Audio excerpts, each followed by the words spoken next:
Eu sou Mário Persona e essas são as respostas que eu dei aos que me perguntaram sobre a Bíblia.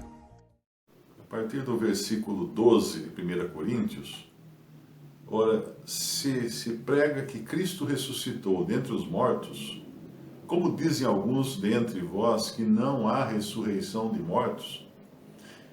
Ele, aparentemente, aqui já estava acontecendo em Corinto uma certa dúvida entre alguns, porque ele fala, como dizem alguns dentre vós, que não há ressurreição de mortos. Alguns talvez estivessem sendo influenciados por má doutrina, principalmente da gnose, ou talvez até de judaísmo, né? Porque o judaísmo ele tinha duas vertentes, uma dos fariseus, que acreditava na ressurreição dos mortos, e outra dos saduceus, que não acreditavam em anjos, em ressurreição dos mortos, em nada disso.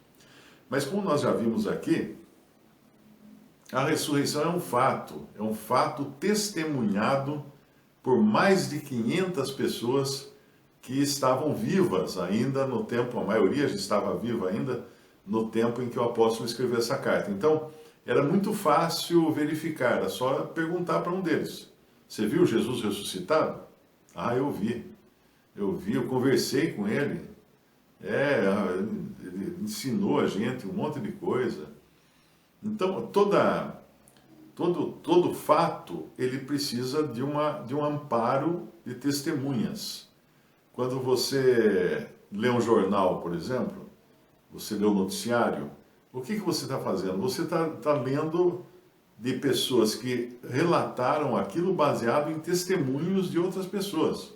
Às vezes não é nem o jornalista, mas o jornalista entrevistou pessoas envolvidas no caso, e então ele passa esse testemunho dessas pessoas para que os leitores possam entender o que aconteceu naquilo que está sendo noticiado.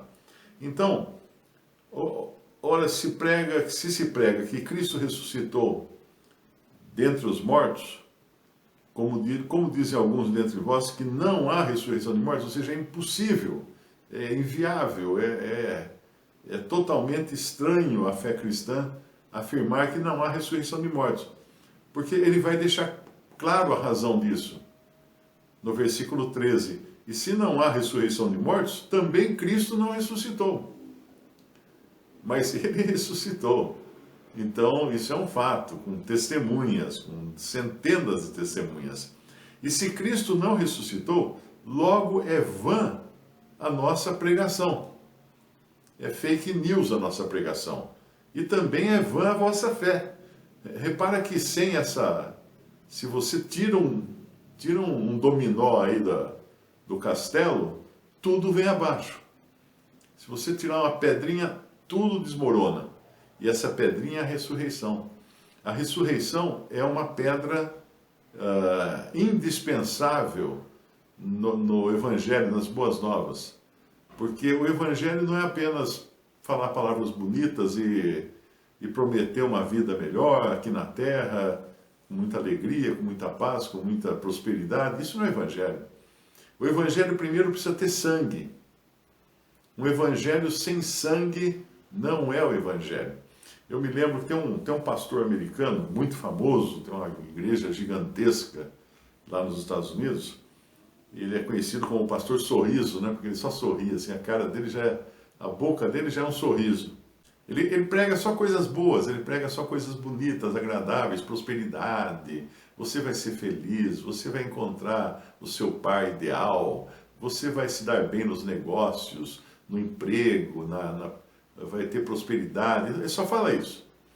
Aí eu me lembro uma vez, ele estava sendo entrevistado numa rede de TV americana pelo Larry King, que era um famoso jornalista que já faleceu. E o Larry King perguntou para ele, falou, escuta, mas você nunca fala do inferno nas suas pregações?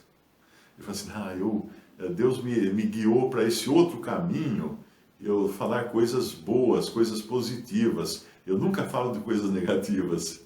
Até o jornalista incrédulo, e judeu inclusive, né, contestando ele, como é que ele podia pregar o evangelho que não tinha uma condenação da qual nós precisamos ser resgatados.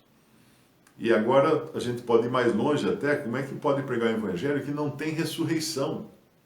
Porque que nós vamos morrer, todo mundo sabe que pode morrer a qualquer momento. Se não tem ressurreição, então acaba ali, como é que fica? Né? Se não há ressurreição dos mortos, também Cristo não ressuscitou, versículo 13. E se Cristo não ressuscitou, logo é vã a nossa pregação e também é vã a vossa fé. E assim somos também considerados como falsas testemunhas de Deus, pois testificamos de Deus que ressuscitou a Cristo, ao qual, porém, não ressuscitou, se na verdade os mortos não ressuscitam. Percebe o que ele está fazendo aqui, colocando essas indagações? Porque se você tirar a ressurreição, desmorona todo o Evangelho, porque desmorona a própria obra de Cristo. E no versículo 16, ele vai dizer, porque se os mortos não ressuscitam, também Cristo não ressuscitou, e se Cristo não ressuscitou, é vã a vossa fé, e ainda permaneceis nos vossos pecados. O que quer dizer isso?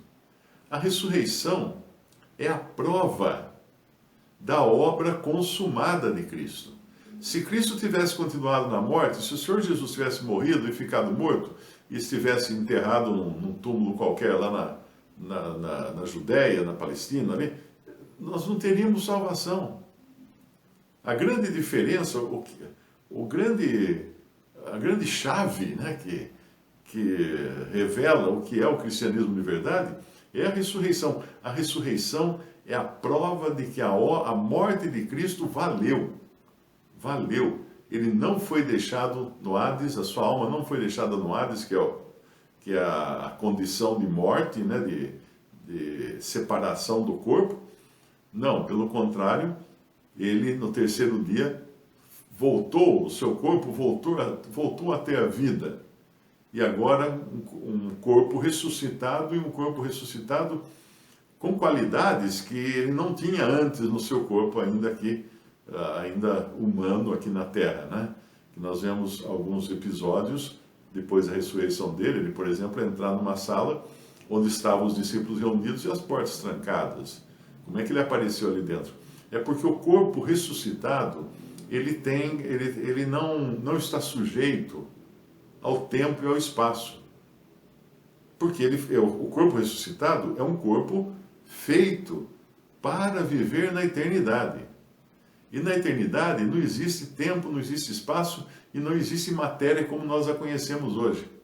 É outra dimensão. E ali estava então esse homem, o primeiro homem, o único homem no céu, ressuscitado com um corpo humano, um corpo perfeito. Esse é o primeiro, né, as primícias, nós vamos ver mais adiante, ele vai chamar de primícias. Então o que isso significa? Que ele entrou na nossa frente lá no céu, para que nós pudéssemos entrar também. E ele vai explicar mais agora também, quando ele fala no versículo 17, permaneceis nos vossos pecados. Por quê? Porque a ressurreição de Cristo é, vamos dizer assim, o desfecho, o ponto final da sua obra que começou com a sua morte, seu sepultamento, e veio a ressurreição, dando Deus a aprovação. A aprovação. E é interessante que quando nós viemos falar que Cristo ressuscitou, ele tinha poder, ele fala numa passagem que ele tinha poder para entregar a sua vida e para voltar a tomá-la. Ele fala isso em João. João capítulo 10, versículo 17. Por isso o Pai me ama, porque dou a minha vida para tornar a tomá-la. Ninguém me tira de mim, mas eu de mim mesmo a dou. Tenho poder para dar e poder para tornar a tomá-la. Este mandamento eu recebi do meu Pai. Então isso aqui era algo que qualquer judeu ficava doido de escutar um negócio desse. Como é que ele tem poder para entregar a sua vida? Isso aqui nos ajuda também a entender uma coisa muito importante. Ninguém matou a Jesus. Ninguém tirou a sua vida. Ele entregou a sua vida. Nós vamos encontrar Pedro no seu discurso para os judeus, lá em Atos, dizendo: vós matastes o justo, porque a responsabilidade da morte recaía sobre aqueles que o haviam entregado para ser crucificado, para ser morto, né?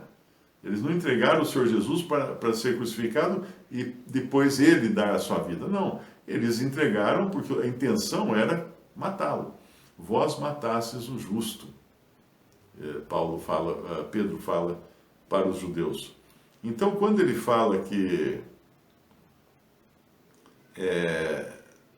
em Atos capítulo 2, versículo 23, diz assim: a este que vos foi entregue pelo determinado conselho e presciência de Deus, prendestes, crucificastes e matastes pelas mãos de injustos. Então, sim, a responsabilidade, a culpa pela morte de Jesus recai sobre aqueles sacerdotes que agiram assim contra a vida dele. E no versículo, em 1 Tessalonicenses, capítulo 2, versículo 15, falando dos judeus, os quais também mataram o Senhor Jesus e os seus próprios profetas, e nos têm perseguido e não agradam a Deus e são contrários a todos os homens. Então, essa responsabilidade pela condenação e morte recai sobre os judeus. Porém, o ato de morrer foi uma iniciativa do próprio Jesus, né? Quando ele fala lá em João 19, versículo 30, diz assim: e quando Jesus tomou o vinagre, disse: está consumado, e inclinando a cabeça, entregou o Espírito. Nenhum homem tem poder para isso.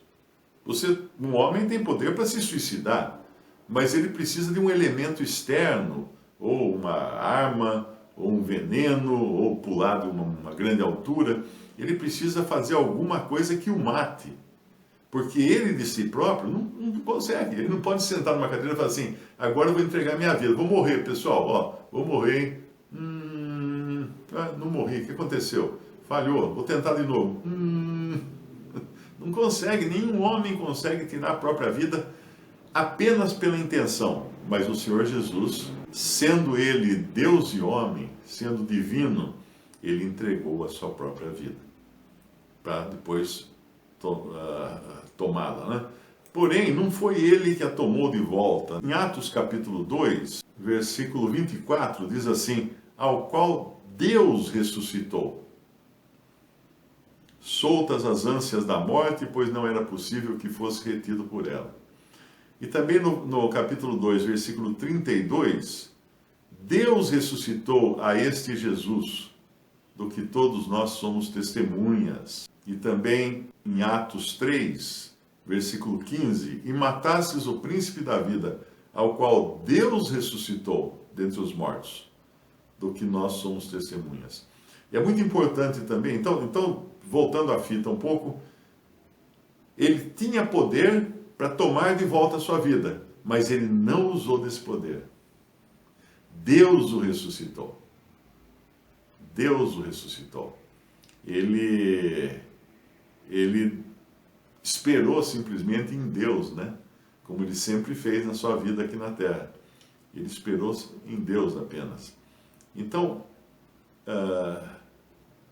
todas as passagens que falam da ressurreição ter acontecido, falam que Deus o ressuscitou. Outra coisa, outro ponto importante que nós temos que entender e gravar bem, é que existe a ressurreição dos mortos. Você vai encontrar na Bíblia a ressurreição dos mortos, e você vai encontrar na Bíblia a ressurreição dentre os mortos. São duas coisas diferentes. A ressurreição dos mortos é aquela que vai acontecer no final, quando todos os condenados serão tirados da morte para receberem a pena e o castigo eterno.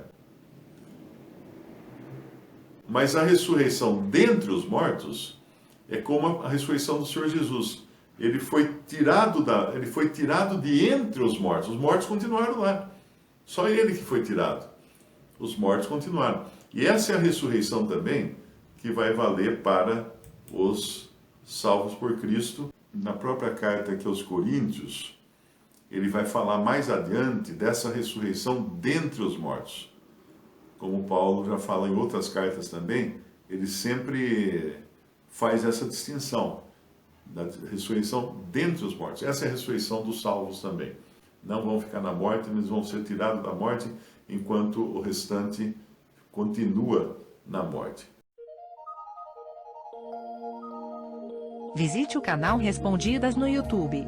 Também respondi.com.br e 3minutos.net. Baixe os livros e o aplicativo.